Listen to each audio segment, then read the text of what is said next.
Olá pessoal, bom dia, tudo bem? Você não precisa ser muito profeta para saber o que vai acontecer no futuro no Brasil. É claro que os detalhes é muito complicado você saber. Agora, em geral, né, não é muito difícil você ter uma prévia do que vai acontecer, uma vez que basta você olhar o que está acontecendo nos Estados Unidos em termos de movimentação, de tentativas ali de desestabilizar o governo do Donald Trump, né, o pessoal da oposição, o que eles têm feito lá não demora muito tempo para chegar aqui ao Brasil também. Então, nesse vídeo de hoje, a gente vai tentar entender um pouco a realidade brasileira, entendendo o que está acontecendo por lá, né? Ali a gente não só imita, né, e importa as coisas dos Estados Unidos, não só da indústria cultural, né, da indústria da tecnologia, mas a gente importa também as coisas boas políticas e as mazelas políticas também, né?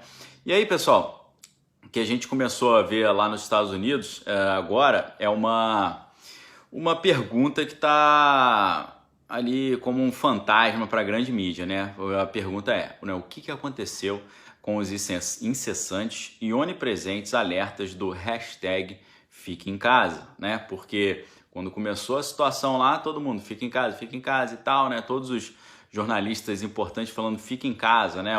A gente teve, por exemplo, o Chris Cuomo, né? Que é irmão do governador do estado de Nova York, né? O Andrew Cuomo.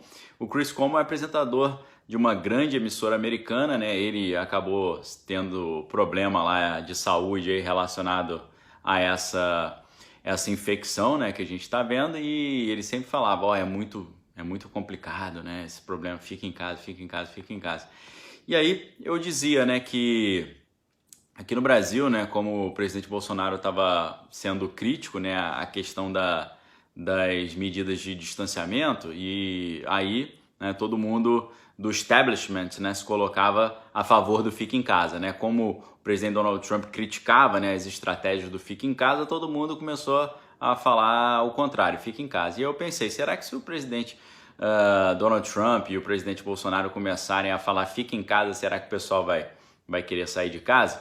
Não precisou acontecer isso, né? Foi só mudar um pouco o cenário que eles começaram a esquecer, né, o fica em casa, uma vez que a gente está vendo multidões nas ruas lá nos Estados Unidos, ali, aglomerações imensas, como a gente viu em Amsterdã, na Holanda, e você pensa, cadê o alerta do fica em casa nesses momentos, né? O pessoal fala, não, mas para lutar em favor das nossas liberdades, vale a pena arriscar esse tipo de aglomeração, né? Eu não sei, né?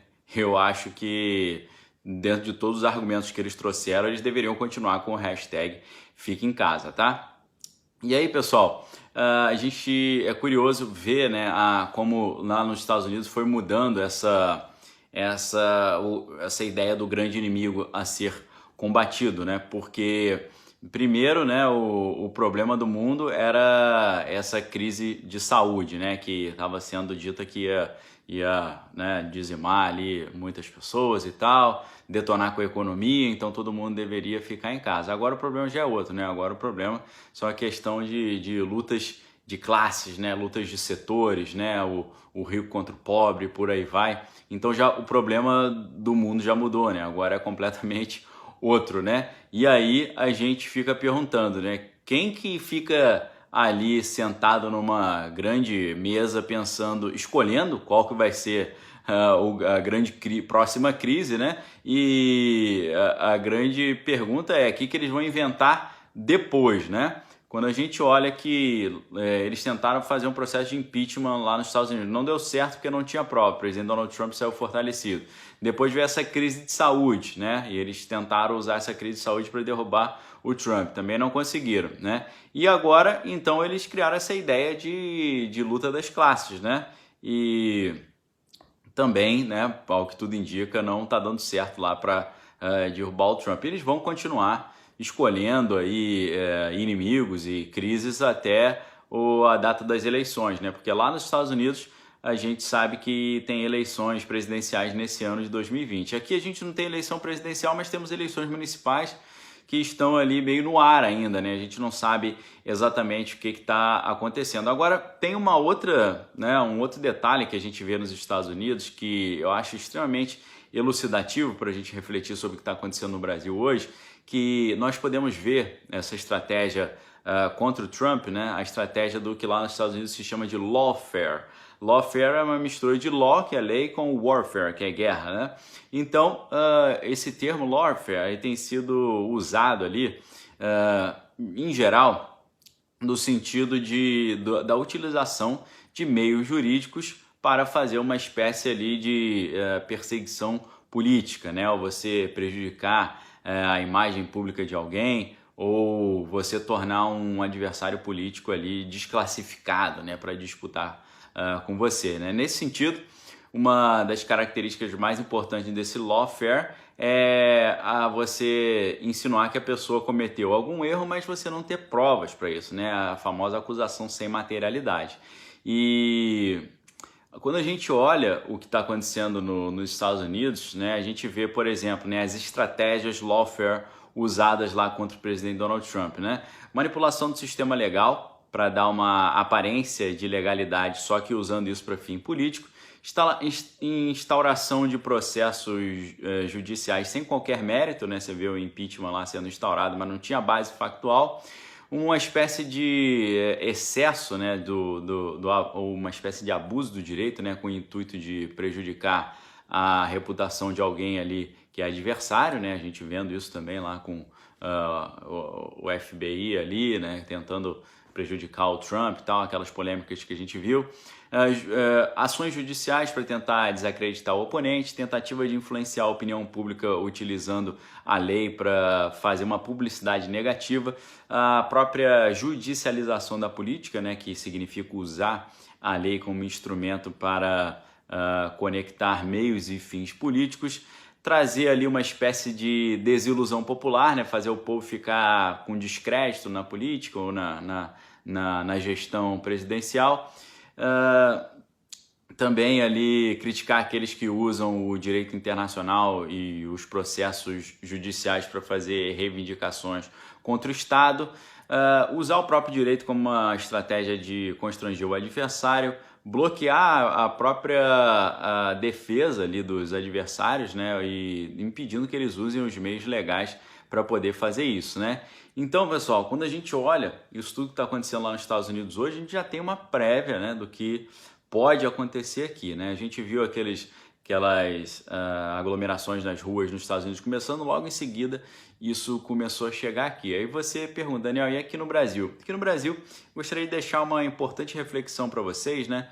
Porque aqui a gente tem uma questão que é a seguinte, né? A gente, assim como eu tenho falado para vocês, que lá nos Estados Unidos começa e se replica aqui, lá nos Estados Unidos eles tentaram fazer o impeachment do Trump, não deu certo, mudaram de estratégia, né? E veio a crise de saúde, agora essa questão da questão que eu estou chamando de luta de classes aqui. Mas aqui no Brasil também começou a se falar muito sobre impeachment, só que impeachment não é a solução ideal para os opositores do governo, né? Porque eles teriam que lidar com o vice, né? Que é o general Mourão. Então a alternativa que sobrou é a estratégia ali para tirar os dois ao mesmo tempo, né? E a única maneira de fazer isso é aquele pedido lá para caçar a chapa, né? Só que aí, pessoal, um detalhe muito importante que a gente tem que pensar, né, e ficar atento com relação a isso, que tempos atrás o presidente Bolsonaro falou que ele tinha ali provas de que houve problemas na questão das eleições de 2018, né? E aí fica essa pergunta, será que esse é o Coringa que ele vai usar, né? Será que ele vai usar essa cartada ali e mostrar essas provas, e quando chegar esse momento aí uma eventual decisão eleitoral, né, que possa desqualificar a própria chapa Bolsonaro-Mourão, será que é isso? Então, pessoal, fica essa análise, tá? Analisando o que está acontecendo lá, a gente tem uma prévia do que está acontecendo aqui, não precisa ser profeta, não precisa ser médium para perceber o que vai chegar do lado de cá do mundo, tá bom? Então fica essa reflexão aí para vocês. Fiquem com Deus, um excelente dia, examine todas as coisas, retenha o que é bom. Se você quer saber mais sobre essas questões que estão acontecendo nos Estados Unidos, uma análise de conjuntura geopolítica e tal, se inscreva aqui embaixo no Direto do Bunker, que é o vídeo exclusivo com estudos que a gente tem feito sobre isso, que saem às 8 da noite, tá? Falando sobre política internacional, historiografia militar, eu falo um pouco sobre a história das guerras, né, as estratégias usadas, e nos ajuda muito a ter um panorama para tentar entender o que está acontecendo no Brasil e no mundo hoje, tá bom? Fica o convite. Se você já é inscrito, verifique se a sua inscrição está ativa. Se não é inscrito, fica o convite. E se gostou do vídeo, não esqueça de dar o seu like, tá bom? Um abraço, a gente se vê em breve, se Deus quiser. Valeu!